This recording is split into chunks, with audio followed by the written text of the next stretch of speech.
Welcome to my Halloween movie inspired video.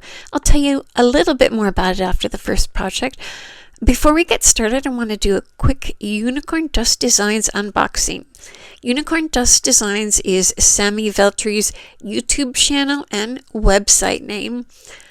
So if you want to check her out, you won't be disappointed. So I've been wanting to purchase from her store for a while now. So here we go. I picked out 2 colors of paint, Tarnished Pearl and Apothecary. She uses Apothecary a lot, so I wanted to try it as well.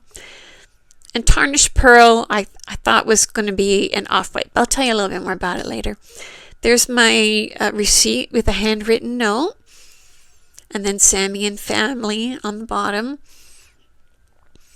And it's really neat, like she say, oh, I'm going to use this paper on this. You know, she tells you about her plans for the supplies that you purchased. The decoupage papers, this is the Christmas one. They're $7.95 for each sheet, but the sheet is like huge. And I just love the vibe, the vintage vibe.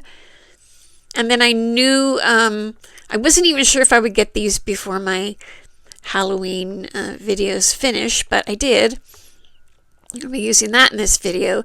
And then this it's like a decoupage paper, but it said junk journal, but I got it to use as decoupage paper. She tossed those little things on top of the box, so I'm going to show you how I use some of them coming up. Project number 1, broom parking. So it has some leftover straw, some of the decoupage paper that you just saw, some sticks. I think they might be like tomato plant sticks or something, and a few little other things. So this is an 8x10 canvas, white canvas, and when I use it, you're not going to be able to see the back. So I just left the staples on and scored the canvas with my X-Acto knife, and then just carefully tore it right off the frame. You really want to be careful when you tear it, because if you don't hold it close to where you're tearing, it could tear into the middle of the canvas, and you don't want that. So you see how when I get it off, there's a little bit of extra play with how you can put it back on. So I want this canvas to look like maybe the side of a wall with a big sign or something, where the witches can park their brooms and go in for a drink.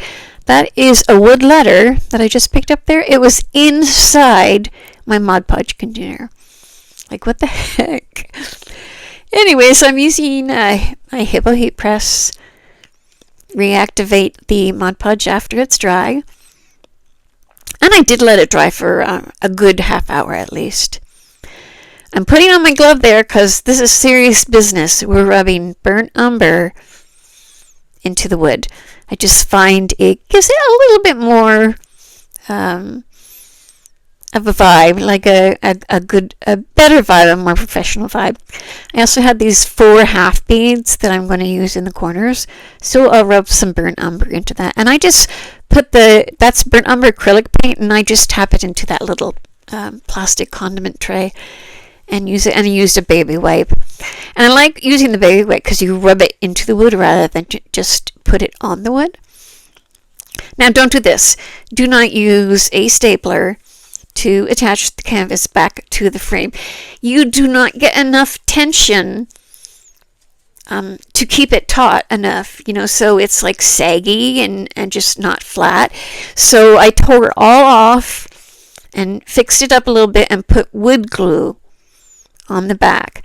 And then you see I just kind of placed it where I liked what was inside the frame, not necessarily center it, because you have that play with that little bit of extra canvas that was wrapped around the frame. Now here I am with my my transfer tape with the grid on it. That was meant for another Cricut machine, but I'm using it on my Joy.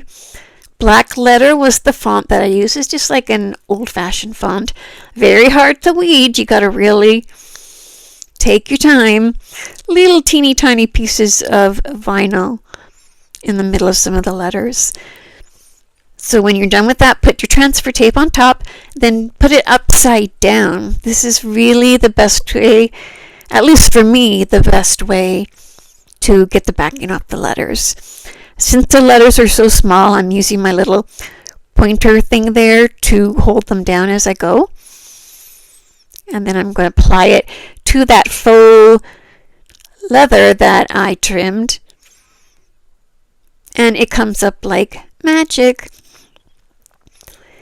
I had a bit of an issue with my camera angle. I think I bumped it or something. So I'll show you one of the brooms that I made. I made 3 altogether. One I used some of that raffia I took off the hula skirt. And one I used the straw. And then this one I'm using like just some rope. Just making 3 individual brooms. And then I'll wrap the top of the broom part with some twine to finish it off. I also used twine on this little sign here, but I didn't like how it looked, and I went back after and hot glued it to the top part of the frame and put some little wood cubes underneath. Then I wasn't even sure how I was going to put the brooms on the canvas, and I thought it was going to be vertical and kind of tuck underneath the sign, but the horizontal way like this looked much better, I thought. So like 2 facing one way and the other way. That's what looked best to me.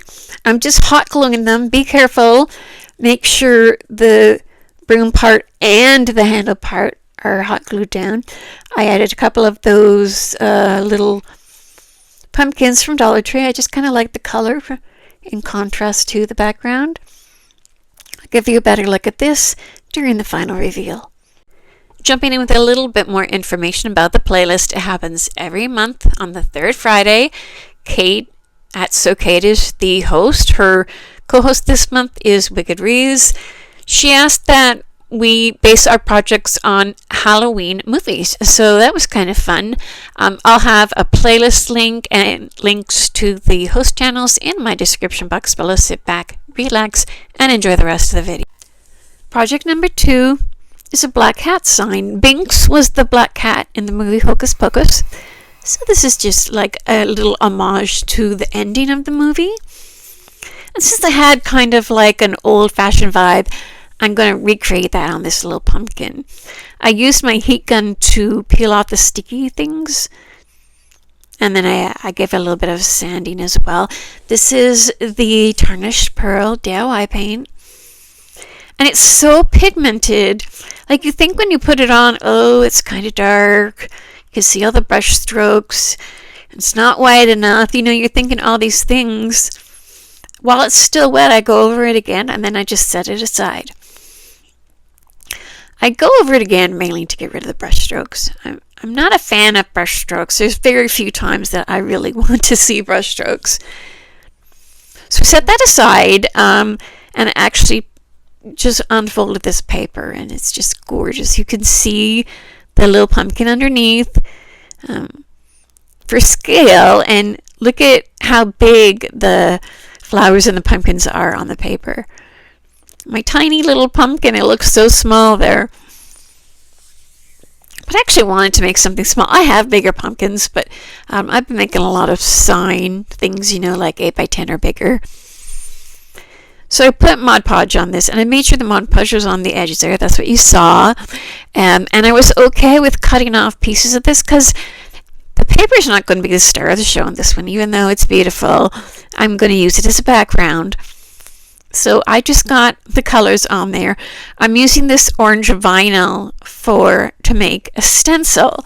It didn't have stencil vinyl, and I didn't have black vinyl, so I used the orange vinyl. Make a stencil is just the opposite of if you were putting vinyl on there. Instead of removing the background and leaving the letters, you remove the foreground, whether it be letters or image, and you work with the background. Using the same transfer tape that I always do. It's my new favorite. It's got the grid on it. I'm not a straight line girl, so I like having that grid. I just put the whole piece of transfer tape on top, smooth it down, and then I flip it over because I feel like this is the best way to remove the backing. It just comes off so much easier. Best way for me. Now I set that down on the pumpkin, and I'm using just my finger there along the edges to make sure it's on there good. Then once I get this corner, I'm going to peel off the transfer tape, and we are left with a cat stencil. Isn't that hard, huh? So I'm actually going back here before I put the paint on and getting rid of some of the wrinkles. Even though some of the wrinkles and bubbles aren't close to the edge, they can actually affect it because it raises up the vinyl a little bit, and then you might not have clean lines. So go ahead and take an extra bit of time to do that. I'm tapping the paint on. I don't have the sponge brush, so I'm just tapping it with a paintbrush. You don't want to paint, or else you might push the paint under the edges. I used my heat gun there just to get it tacky. I don't want it dry. I don't want it super wet. I don't want paint going all over the place, but I don't want the dry paint to peel up. You'll notice my paint came up with this stencil, and I'm okay with that because I knew that that was a possibility. But what I wasn't sure about was how to stop it. And in the end, what worked is just scoring the paper on the inside edge of the stencil. And then I tore it up just a little bit more, and then I held down the paper because the paint's on the paper. I just held down the paper and tore off the vinyl. And I'll go back and make that less noticeable. Right at the end, I'm just going to Mod Podge on a couple of flowers from the paper, from the decoupage paper. Just cut them out, like fussy cut them out, and just put them there where the tear was. I decided I wanted green for my embellishment. There's green in the pumpkin, green with the flowers, so I'm pulling these leaves off of a it's a wreath I bought by accident. I might have talked about it in a previous video, but I'm just taking it apart because I bought it thinking it was on sale and it wasn't. So I'm trying to get really good use of it. So tore off the leaves, tore off the little small white flowers there. And I'm just going to glue everything down. I'm not going to make like a little bouquet or anything like that. Not going to tie them together with twine or wire or anything. Just going to hot glue everything on. I hot glued the little white flowers right on the very edge because I wanted room for my little shoelace bow. There was a little more room, so I put another little sprig of the white flowers. Didn't know it would look like this, but I love the way it turned out. I put a little bit of glue under the bow to help it keep its shape. I Mod Podged a couple of those flowers to hide the tear, and I will give you a better look at this during the final reveal. And our third and final project is this Beetlejuice inspired pumpkin. I'm not trying to create a likeness of Beetlejuice. I'm just using the image of Beetlejuice to decorate this pumpkin. I put a little bit of that, I think it's joint compound, into the holes there. I'm going to attach this pumpkin to a sign, a background sign. If you've watched any of my previous videos, you know I like to make things more substantial by adding it to a larger sign. So this is the Tarnished Pearl DIY paint that I got from Sammy at Unicorn Dust Designs. And I'm just going to do one coat. I just kind of slather it on there. You'll see how it kind of looks like it's going to need another coat, but then it dries. And look, love it. Very happy with this purchase of this paint. I'm just going to use some painter's tape, blue painter's tape, to make the stripes like you see on Beetlejuice's outfit, pants and suit jacket. And I'm just making them the same width as the painter's tape, that way it's easy. So just put that little strip in between. Get on my stripe stand. I rip it right where that stem is there. And then I decided I really didn't need to keep ripping it. I just left it attached and started painting. This is ink, I believe they call it. I call it black. I have the broken sponge here. Used to be on a stick. Now I'm just going to hold on to it and dab it down. This is super sped up. It looks like I'm dragging the sponge, but I am not. I am dabbing it. I took the tops to some Dollar Tree plastic jars, and I used that for the size of the eyes. The Beetlejuice image, the Beetlejuice in the movie has bulging eyes that are white with black pupil, black on the center. But I couldn't figure out a way to pop out the white part. Like, it just wasn't coming to me. I actually slept on it for 2 days. And then finally I'm like, you know what? It's Beetlejuice inspired, so just go with it. The image of Beetlejuice has really kind of like messy around his eyes. It just kind of looks like he's smeared on some paint, some theater paint or face paint or something. So I just sort of darkened the lines that I just drew with the lids on there to make it look more smeared. And then I used the white vinyl to get a good whiteness for the eyes. Took me forever to get this second circle done. I actually had to turn off the camera, set it to the side. This is the sign I'm going to use. That's actually from the summer. It's like a mermaid sign. And I wish I showed you the front, but I didn't.